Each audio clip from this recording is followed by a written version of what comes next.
Yeah. Go on then. I'm Jess.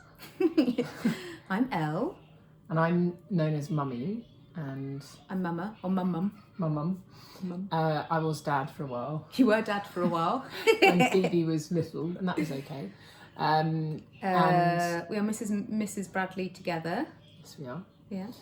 How long have we been married? We've been married for... Oh, it'll be 5 years. 5 years. 5 We've years been together for nearly 7 years. July. Every moment's been wonderful. Yes. And it just gets better and better, doesn't it? All right, don't push it. So who else? Who's in our family? So we've got Phoebe, who's 3.5. who Elle gave birth to. Yeah. And then we've got Pongo, the cockapoo.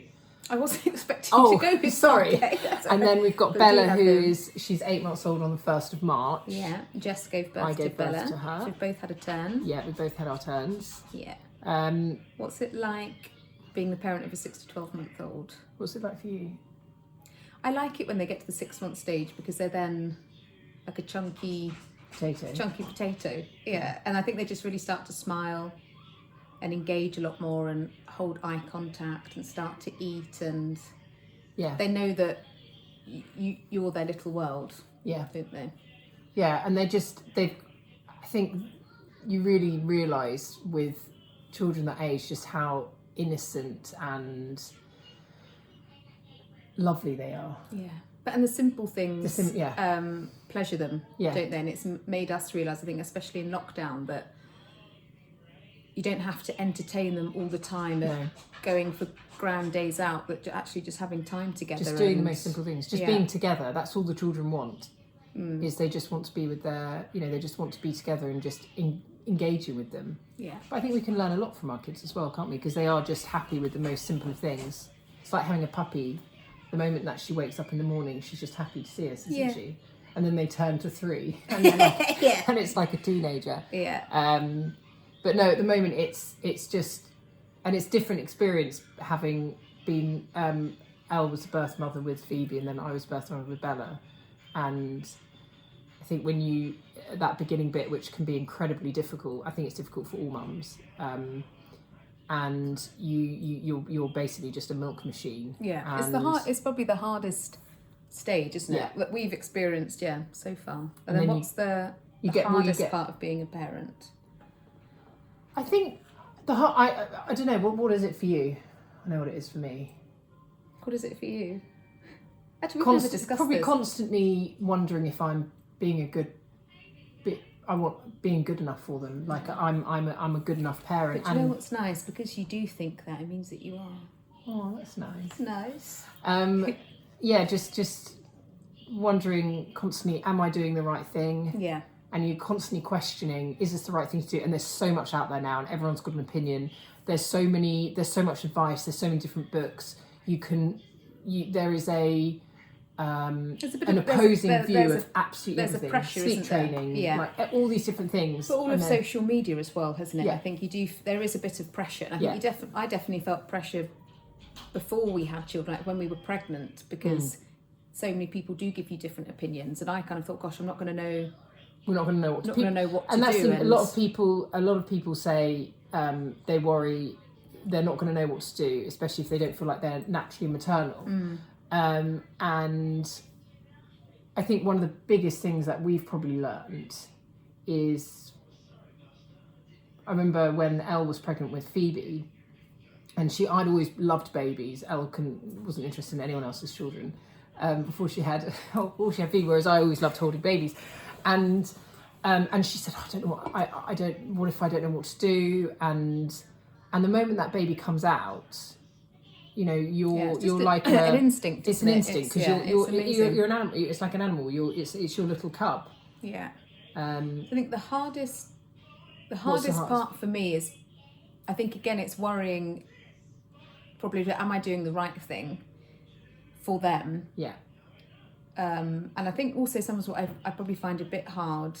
You don't get to sit down sometimes. They're just awake for 12 hours. And it's the juggling. It's the juggling. I think, especially with 2, and you've got a relatively newborn and a toddler, there's so much energy, isn't there? And sometimes you think, I just want to sit down on the stairs for Just want to have a moment by yourself Like 2 and for no one to talk to be you. able to or, go to the loo or something. Yeah, like just so want to go. I I think just it's want to go something, for a poo without someone staring at me. Somebody staring at me or wanting to eat their porridge there. But yeah, I think I agree that the hardest part is, are we doing the right thing, and are we doing the right thing to make them happy as well?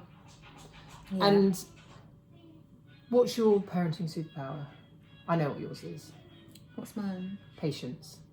I You're would the most say so. patient person in the entire world. For all of you. Yeah. And for me. Yeah, I would agree. I would agree.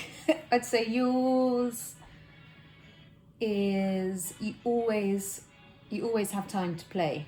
Like when I was bouncing naked on the trampoline the other day. Like there's not a lot of parents that will constantly play, and you're always up for a rough and tumble and playtime. Like if you're at a soft play for a kid's birthday, everyone's kind of on their phones or eating some cake, and Jess is upside down on the bouncy castle with about 7 children on you. Yeah. But you are like really a big child yourself.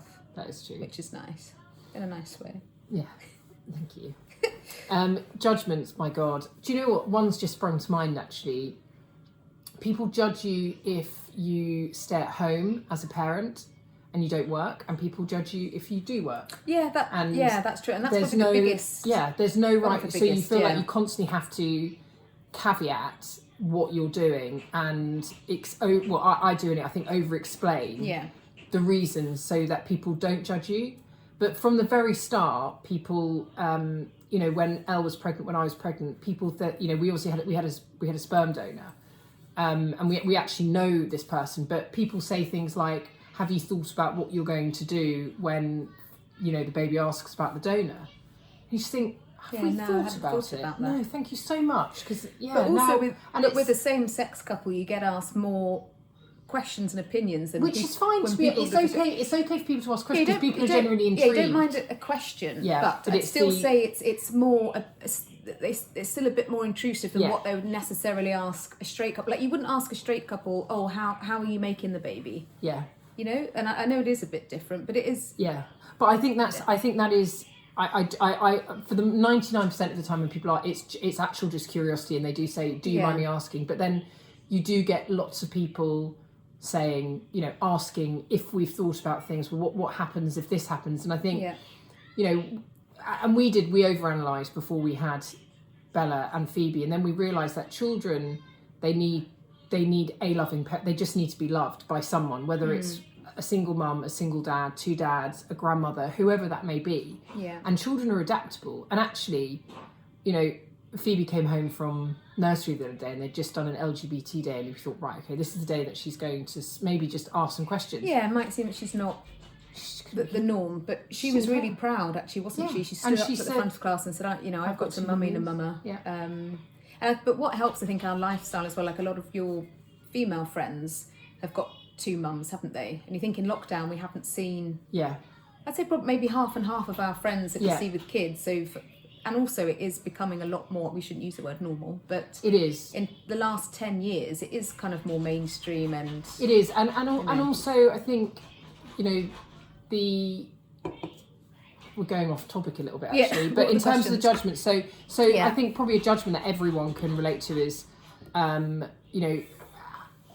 everyone, especially when people have had children, they give opinion from how you're going to birth your child to how you're going to feel your child. And people like to say, well, I did this, and, sorry to interrupt. Like, you're going to have a C-section. I find people will say, though, oh, it's not can I suggest, it'll be you should do this and you should there's do no that. like suggestion. And that I've never experienced before with anything else. And I remember actually when Elle was pregnant, and we were planning on her having a natural birth, but ultimately whatever needed to get the baby out, and a friend of mine said, I just wouldn't do it, this can go wrong, this can go wrong. And you just think it's a really delicate time, when you're a mum, it's probably the most vulnerable you're ever going to be. That's what I've experienced anyway. And you're so terrified anyway. You've got this baby growing inside you that doesn't really feel real until it comes out, and then you've got all these different options, and and then the baby comes along, and it's how do I feed them? And the feeding's really interesting because my philosophy on it, and I think Eloise as well, with Phoebe, she just went on Elle's boob straight away. There was she didn't trouble no issue breastfeeding. I then wanted to breastfeed because I'd seen how much Ella enjoyed it, but also we gave Phoebe formula as well. It was whatever works for mum and baby, whereas Bella wouldn't latch on. And even when I used nipple shields, I had people saying, well, you know, she's now going to get used to a nipple shield. And you think, Jesus, I'm kind of... just trying to feed my baby. I'm just trying to feed my baby. And I think that, you know, the point you get to is, and now is... But I think now, so I'm just going on to the next point of how do we deal with them. And I think you might be the same, that actually we feel quite confident as parents now because we've got two very happy, in our opinion, but two very happy children, even though obviously Bella's little, but I think we feel comfortable together as a family. And I don't know about you, but when people, obviously we don't get as many opinions now, but I feel more confident and strong to say, oh, well, actually we do this for Phoebe. And that's what works for us as a family. And that works. And that's the advice that I would give anyone. And I think for new mums out there, and I think the feeding thing is... It's using your instinct. Use your instinct, and if you know, if you know, for mums that feel scared and they don't know what to do, go with your gut, because it's so instinctual. And if you get feel in tune with the baby, don't you? Kind of know. But also, I remember reading so many books, didn't we, about pregnancy and birth and things. And as soon as it went into labour, all of that book knowledge goes out the window. And the TENS machine just goes out of the window, doesn't it? And your instinct has to kick in. So that's you know, the you know, if you want to breastfeed your baby. If you feel like you can't, and you don't want to, then don't. If you want to give your baby formula, give your baby formula. If you want to do a combination of the two, do a combination of the two. There is no right and wrong way of doing it, and that's the advice I would give anyone now. If a friend said, you know, do you think I should have a C-section or natural birth? There's no right way of doing things. You have to do what you feel most comfortable with. Unless people ask specific questions, and ask, you know, it's so personal. So there's so much judgment out there. But the interesting thing is that, you know, women, I think, on the whole, tend to be so much more empathetic than men. And whilst... let's not mansplain here. No, I'm not mansplaining, but I always find it extraordinary how sort of unkind and competitive women can become when it comes to having babies, because we all know how dark some of those days can be, and how, you know, those times, especially in the early weeks when you're up and you're feeding your baby at night, can be... I do think women support each other a bit more now. Like when you see on social media, I think, and celebrities have helped showing... That's a toddler saying she's finished her poo. Showing pictures of them with tears. You're right, I think it's got a lot better. And there is more support with things like Mother Pucker and all of these mums. But then I still think there's a way to go, because I would argue that there's still... Okay, coming! And you know, we've actually answered all the questions now. We have. So we'll send you videos of both children. Bye.